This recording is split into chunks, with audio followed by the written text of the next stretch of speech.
Merhabalar, videoma hoş geldiniz. Bugün sizlerle kayık yaka, düşük kol, bu yeşil kazağın yapım aşamalarını paylaşacağım. Kanalıma abone olup videomu beğenmeyi unutmayın. Evet, ben lastik için ilmek sayımı tamamladım. 110 ilmek attım. Lastiği ben haroşa olarak yapacağım. İnce bir lastik istiyorum. Haroşa demek her iki taraftan da ilmekleri düz almak. Hiç ters örmüyoruz haroşada. Önden de arkadan da düz örüyoruz.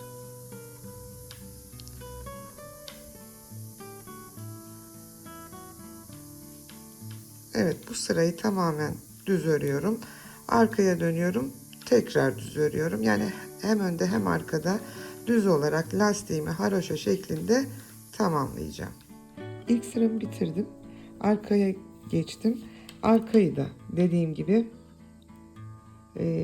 düz öreceğim. Çünkü haroşa hem önden hem arkadan düz örmek. Evet, iki sıra haroşamı yaptım. Ben lastiğimi ince istediğim için bu kadar yaptım. Siz daha büyük bir lastik istiyorsanız daha büyük haroşa sayısını artırabilirsiniz. Şimdi burası düz kısmı, ön kısmı. Bundan sonra örgüm, kazağımın örgüsü hep düz. O yüzden düz örgü önden düz, arkadan ters olarak devam edecek. Önü düz yapıyoruz hep, bütün sırayı. Düzü bitirdim, tamamladım. Arkaya geçtim. Arkasını ters örüyoruz. Ben genelde ilk ilmeklerimi örmeden alıyorum hep. Yan kısmı daha düz oluyor. Tersten. Arka sırayı da ters örerek tamamlıyoruz. Yani bundan sonra yakaya gelene kadar önler düz, arkası ters bir şekilde boyunu istediğim ölçüye gelene kadar yaka kısmına tamamlayacağım. Evet, ben düz olarak örmem gereken uzunluğa kadar ördüm. Size uzunluğunu da söyleyeyim. 36 santimetre uzunluğunda yaka kısmına geldim. Yaka biraz oyuk olsun istiyorum. Ben kayık yaka yapacağım. Biraz oyuk olsun istiyorum. O hizaya geldiğim yerde de yakamı kesmeye başlıyorum. Şimdi benim ilmek sayım 110'du. Ortada 10 tane ilmek bırakacağım. Kenarlarda omuz kısmında 20 ilmek bırakacağım. Diğer kısmın kesme kısmını size anlatacağım. Ortaya bırakacağımız 10 ilmeğe kadar örüyorum. 3. Buradaki 20 ilmek iki taraftan da omuz için kalacak. Tam ortaya bırakacağım 10 ilmeğe kadar örüyorum. Gelince size orada anlatacağım detayları. Evet, benim ilmek sayım 110'du. Tam ortası 55 oluyor. Ben 50 ilmek ördüm. Çünkü o 55'in 5 tanesi 1, 2, 3, 4, 5 ve şu 1, 2, 3, 4, 5 de diğer taraftan 10 tanesi tam orta kısmım oluyor benim. Bu tam orta kısım ve diğer omuz kısmı kalıyor. Oraya sonra döneceğim. Şimdi 50 tane ilmeğimi ördüm. Burada 20 tane omuz için bırakacağım. Düşük kollu olduğu için bu kadar ilmek bırakıyorum. Eğer kesme kol yapıyorsanız ilmek sayısı omuz için daha az olmalı. Buradan geriye dönüyorum. Geriye dönüp ters kısmımı başa kadar ters olarak örüyorum.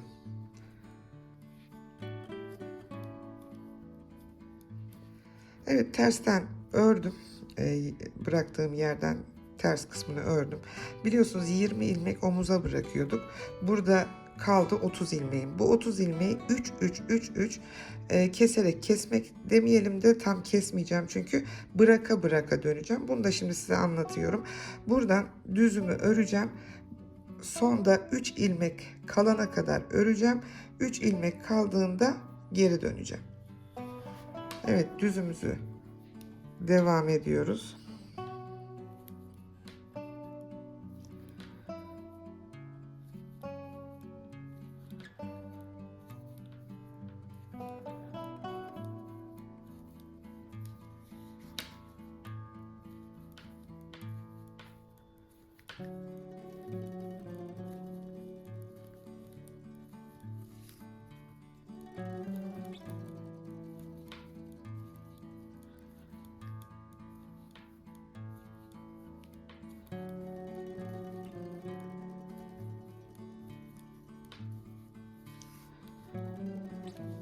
Bakıyorum.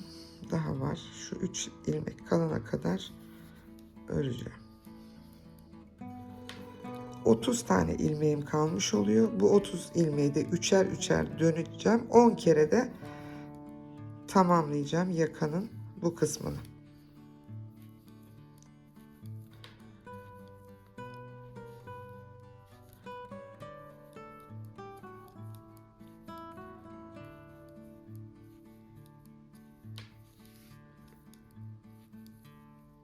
Evet, 1 2 3. Şunu da örüyorum.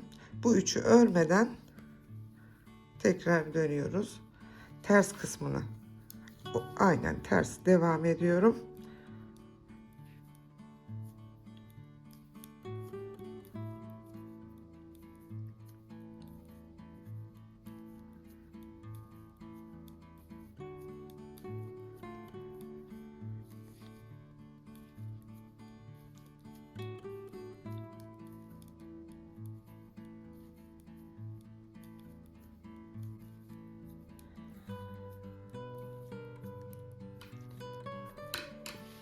Evet.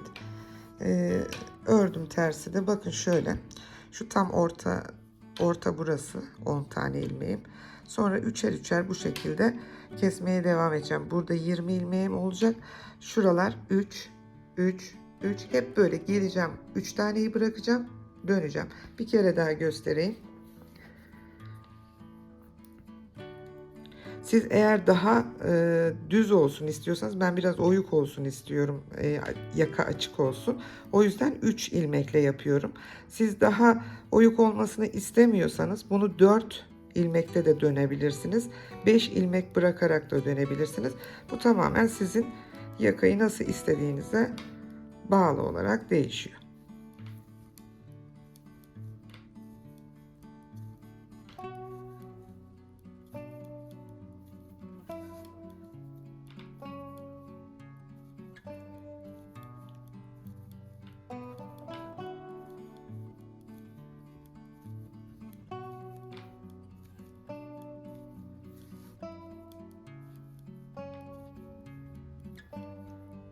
Omuz için ne kadar bırakacağınıza karar vermek için de kendi yaka kısmınızı ölçün. Omuzunuzun üzerindeki duran kemikten diğer omuzunuzun üzerinde duran kemiğe kadar ölçümünüzü yapın. İlmek sayınızı ve omuza ayıracağınız ilmeği ona göre de ayarlayabilirsiniz. Evet, 3 ilmek gene kaldı. Bunu yine örmüyorum. Dönüyorum. Böyle 3-3 bırakıyorum. Dediğim gibi siz bunu 4-5 de yapabilirsiniz. Ben ilk ilmeklerimi örmeden alıyorum. Tersi olduğu gibi gidiyoruz. Yani bu kısım omuzda 20 ilmek kalana kadar devam edecek. Benim 30 ilmeğim olduğu için bu yaptığım işlemi üçer üçer böyle bırakarak 10 kere daha devam ettirip yakanın bir omuz kısmını tamamlamış olacağım. Geri dönüşümü yaptım. Şimdi tekrar tersten örmeme devam ediyorum. Yine buraya gelince 3 ilmek bırakacağım. Geri döneceğim. Yine geleceğim 3 ilmek. Diğer yakada yaptığım gibi 10 tane üçer üçer bırakarak dönüp bu taraftaki yaka kısmımı da tamamlayacağım. Bunu da göstereyim size bir kez daha. 20 tanesi omuz için kalıyor. Diğerleri üçer üçer dönüşümüzü tamamlıyoruz.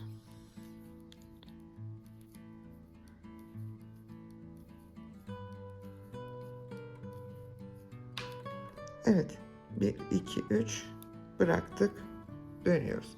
Bu işlemi 10 kez tekrar edeceğiz.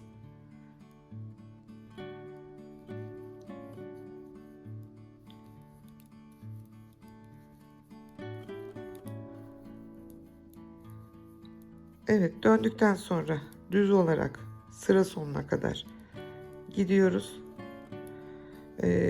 Bu tarafta tersten bırakıyoruz. Diğer tarafta düzdeyken bırakıyorduk. Düz olarak sıramı tamamladım. Dönüyorum. Ters ördüğüm kısım Yine tersten örüyorum. Burada 3 ilmek kalana kadar. Sonra bunu bırakıp düz kısımdan dönüyorum. Terslerde üçer üçer bırakıyorum. Sonra düz olarak devam ediyorum. Omuzda 20 ilmek kalana kadar.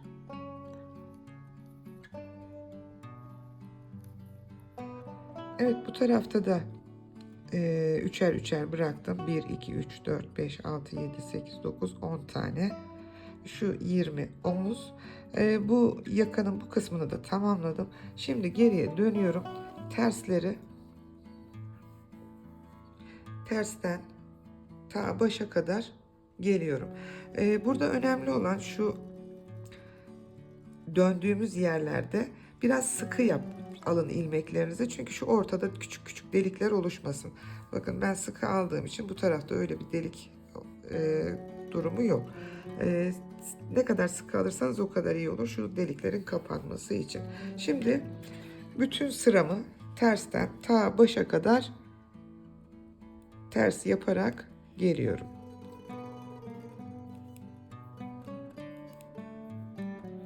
Evet, bu omuz kısmını da tamamladım. Yaka kısmına geldim. Ben lastiğimi haroşa yaptığım için yakayı da haroşa yapacağım. Siz lastiğinizi bir ters bir düz yaptıysanız öyle de yapabilirsiniz. 2 ters 2 düz de yapabilirsiniz. Bu size kalmış. Çok kalın istemiyorum. Haroşayı bir gideceğim, bir döneceğim, bir daha gideceğim. 3 sıra gideceğim. Tersten de keseceğim. Haroşayı biliyorsunuz, düzden de tersten de düz örmekti. 3 sıra bunu gittikten sonra kesim işini de tersten yapacağım. Yani düzden de düz örüyoruz, tersten de düz örüyoruz bütün ilmekleri. Eğer isterseniz omuz kısmını düz de bırakabilirsiniz. Düz, arkayı ters de yapabilirsiniz. Ama ben tüm kısmı haroşa yapacağım. Dikişi de o haroşadan yapacağım. Ama bazen bu omuz kısmını düz olarak ördüklerini de görüyorum. Yani düz olarak örmek ne demek? 20 ilmeğinizi önden düz, arkadan ters öreceksiniz. Yaka kısmını sadece haroşa olarak yapabilirsiniz. Ya da lastik bırakıyorsanız burayı yine düz örüp lastik kısmını lastik yapabilirsiniz. Bu size kalmış. Ben omuzu da haroşa şeklinde yapacağım. O şekilde bütün kısmı tamamlayacağım. Düzden de düz öreceğim. Tersten de düz öreceğim. 3 sıra gittikten sonra tersten de kesme işlemimi yapacağım. Evet, bir düz gittim. Arkadan da tersi de düz gittim. Çünkü haroşa yapacağımı söylemiştim. Bir sıra daha düz gittim. Yani 3 sıra. Bir düzden, bir tersten, bir de düzden. Hep düz olarak ördüm. Tersten de şimdi keseceğim. Çok kalın olmasını istemediğim için kesiyorum. Siz daha kalın olmasını istiyorsanız 2 sıra daha yapabilirsiniz. İsteğinize göre onu artırabilirsiniz. Tersten kesme işlemini yapıyorum. 2 ilmeği birlikte alıyorum. İkisini içinden geçiriyorum ilmeğimi. Bu ilmeğimi buraya takıyorum. Yine 2 tane alıyorum. İlmeğimi içinden geçiriyorum. Tekrar takıyorum. İkisini birden geçiriyorum. Bu şekilde sonuna kadar kesme işlemimi tamamlayacağım. Bittikten sonra sizinle paylaşacağım. Evet, kesme işlemimizi tamamladık. İki tarafı da yaka kısmımız kayık yaka oluştu. Gördüğünüz gibi şöyle bir şekil. Arka tarafı da tamamlayacağım. Sonra omuzları ve yan kısımları birleştirdiğim zaman sizlerle paylaşacağım. Ben önü ve arkayı tamamladım. Ön ve arkayı 20 ilmek bırakmıştık, hatırlıyorsunuz. 20 ilmek omuzlardan dikeceğiz. Dikerken düz kısımlarını üst üste getireceğiz. Tersten dikişimizi yapacağız. Şurada ip bırakmıştım ben. Evet, buradaki ipi diğer kısma geçiriyorum. Tekrar bir kere daha geçiriyorum. Bu dikme işi size kalmış bir şey. İsterseniz iğneyle, isterseniz tığla, nasıl isterseniz. Ben bu haroşa kısımlarını içeriye alıyorum omuzda. Gözüksün istemiyorum. Düz de yapabilirsiniz, biliyorsunuz, siz orayı söylemiştim. Makine dikişi gibi yapıyorum. Şuradan sokuyorum. Biraz ipin ilerisinden çıkarıyorum.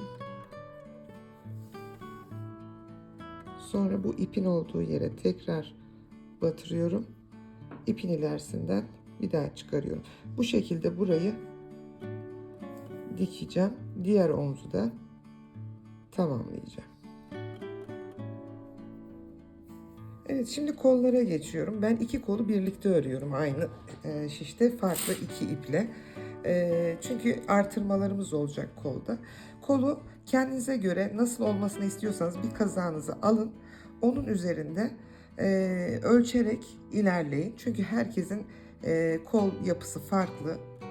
İstediği bolluk, darlık seviyesi farklı. O yüzden ben olmasını istediğim şekilde bir kazağımı aldım. Ördüğünüz ön ya da arkayı buraya getirin. Ölçümünüzü yapın. İlmek sayısını belirlemek için. Bakın şuradan isterseniz yarım şöyle ölçün. Bunun 2 katı kolumuzun lastiği olacak. Ben kol lastiğini yine bu şekilde yapacağım. Haroşa şeklinde. Burayı sayın.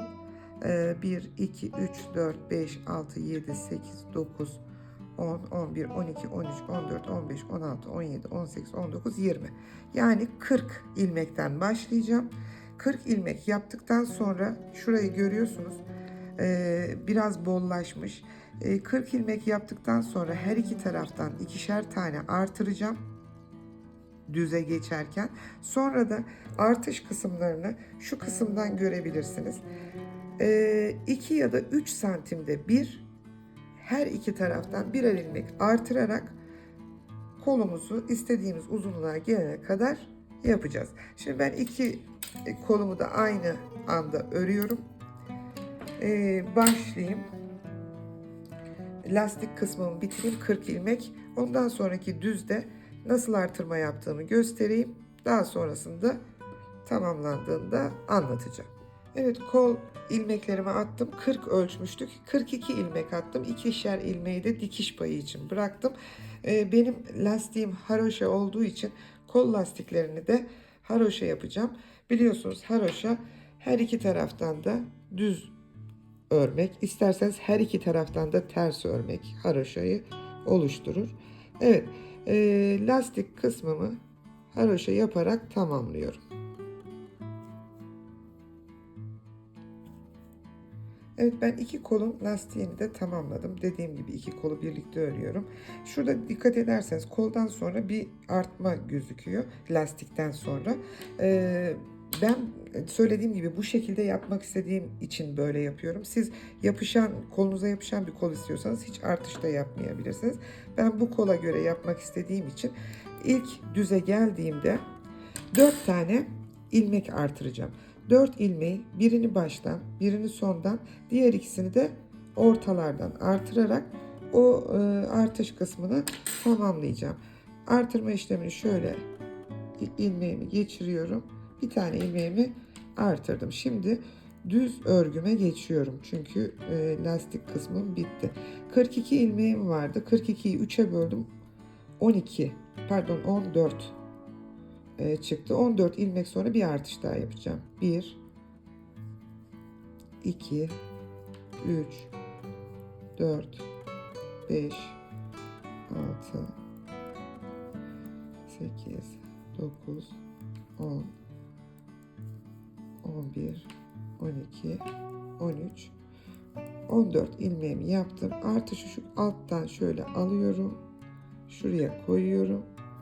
Çapraz bir şekilde örüyorum. Delik olmasın diye. İkinci artırmamı da yaptım. 1, 2, 3,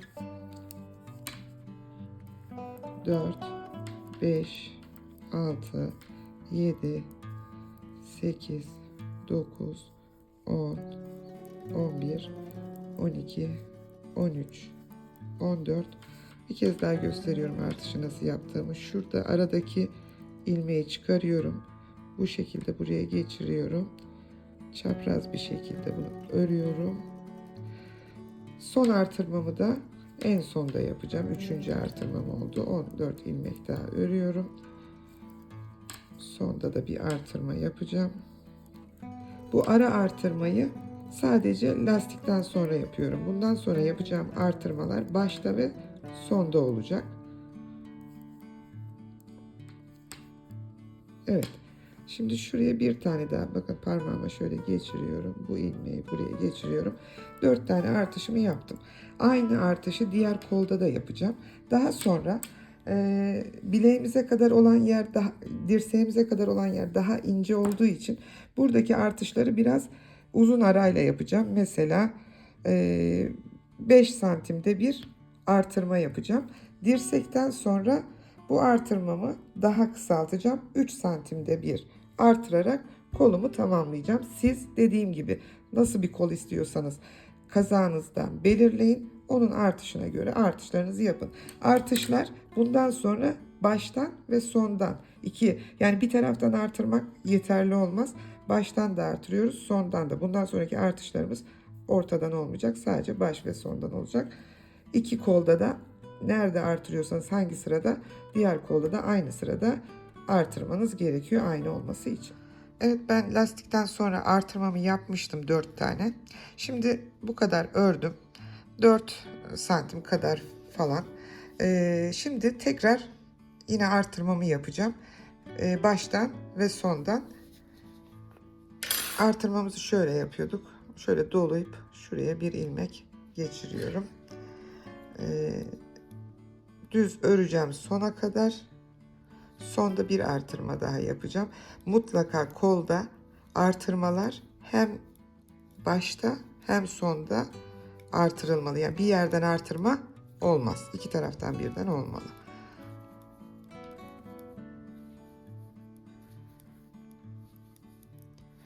Evet, sona geliyorum. Başta artırmamı yapmıştım. Son ilmekten sonra da tekrar bu şekilde geçirerek artırmamı yapıyorum. Dirseğe gelene kadar hep bu kadar uzunluk ördükten sonra iki taraftan da artırmalarımı yapacağım. Dirsekten sonra bu uzunluğu biraz daha kısaltacağım. Belki şöyle aralıklarla olabilir. Yarısı kadar uzunlukta bir artıracağım. İstediğim kol uzunluğuna gelene kadar öreceğim. Düşük kol olduğu için koltuk altı kesimi yok bunda. Düşük kol olduğu için dümdüz kesim yapacağım.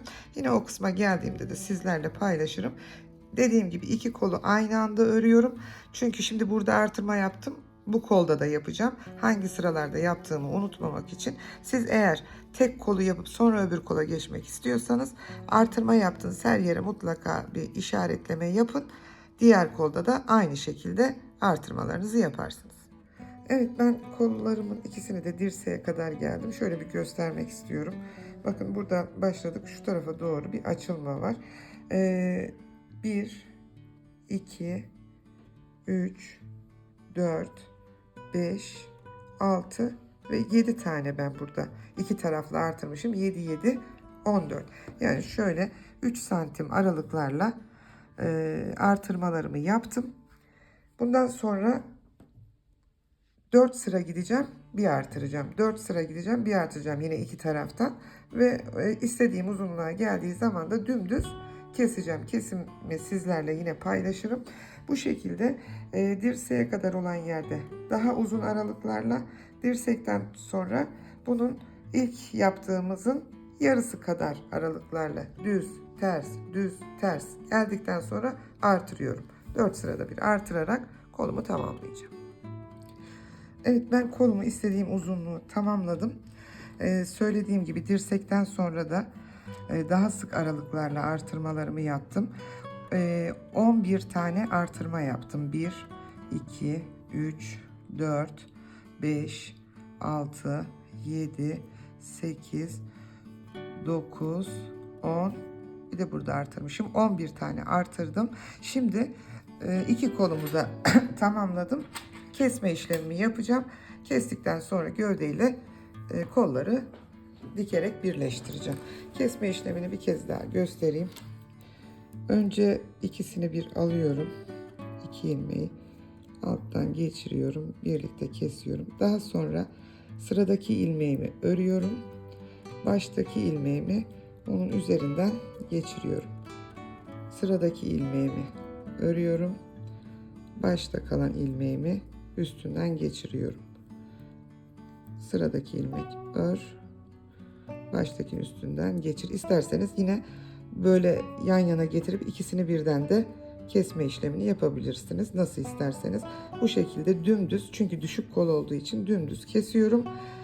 Sonra gövdeyle dikerek birleştireceğim. Evet, ben kolları kesimini tamamladım. Şimdi dikme işlemine geçiyorum. Önü arkayı omuzlardan zaten birleştirmiştik. Şimdi kolumuzu tam orta kısmını buluyoruz. Bu orta kısmını düz taraftan, kazağımızın da düz tarafına şu şekilde tam ortaya omuz kısmına yerleştiriyoruz. Kolumuzun ortasını omuz kısmımıza yerleştiriyoruz. Burayı iğneyle tutturuyorum.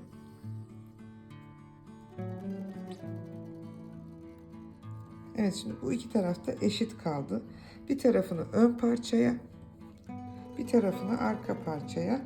Önce böyle dikeceğim. Sonra kolu düzü içe getirecek şekilde kolu tamamlayacağım dikme işlemini. Ben böyle başlıyorum. İlk omuzlar kolun en üst kısmından dikmeye başlayarak omuzu ortaladık. Kalan kısımları şimdi şöyle düzelteyim. Şurada ip bırakmıştım. O ipimi iğneme geçiriyorum. Siz mezroyla da iki tarafı eşit ölçüp işaret koyup iki tarafında eşit olmasına özen gösterin. Yani bu ön kısımda ne kadar kaç santimetre uzunluğa kolu dikiyorsanız arka tarafta da o kadar santimetre uzunluğa dikeceksiniz. Şöyle ayarlıyorum ben. Çektirerek iki tarafı da birbirine getiriyorum. Ve tam eşit olduğu yerden başlayarak dikme işlemine geçiyorum. Evet, buradan geçirdik. Tekrar şuraya getiriyorum. Sonra omuzları diktiğimiz gibi makine dikişi gibi yapıyorum ben. Şuradan batırıyorum. İleriden çıkıyorum.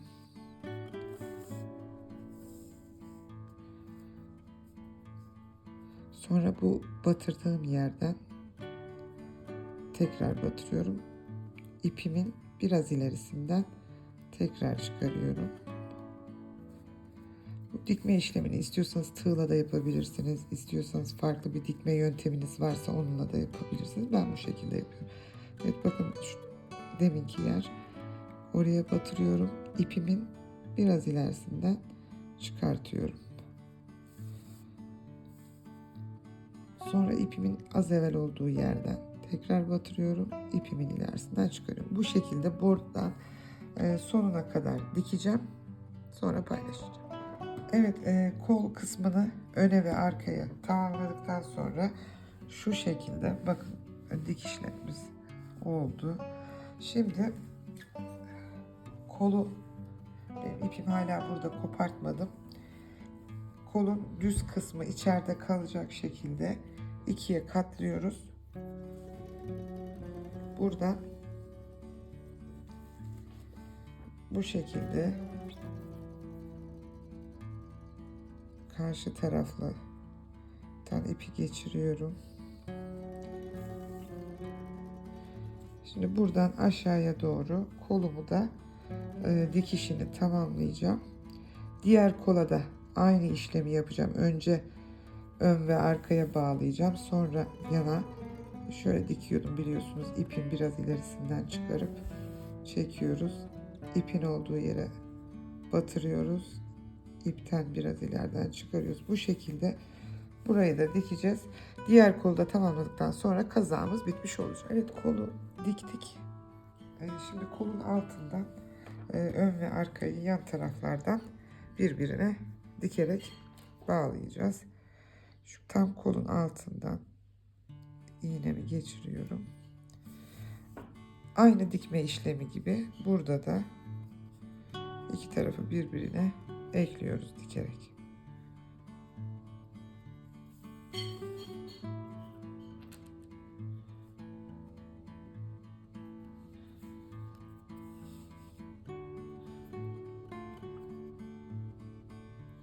Bu işlemi tam etek ucuna kadar yapacağız. Diğer tarafı da aynı şekilde tamamlayacağız ve kazağımız tamamlanmış olacak. Evet, ben kazağımın kollarını da tamamladım. Dikişimi yaptım içten. Gövde kısmımı da yan taraftan dikişini tamamladım. Çok güzel bir kazak oldu. Bu senenin tam trend rengi yeşil ve tam trend modeli kayık yaka. Umarım sizler de beğenmişsinizdir.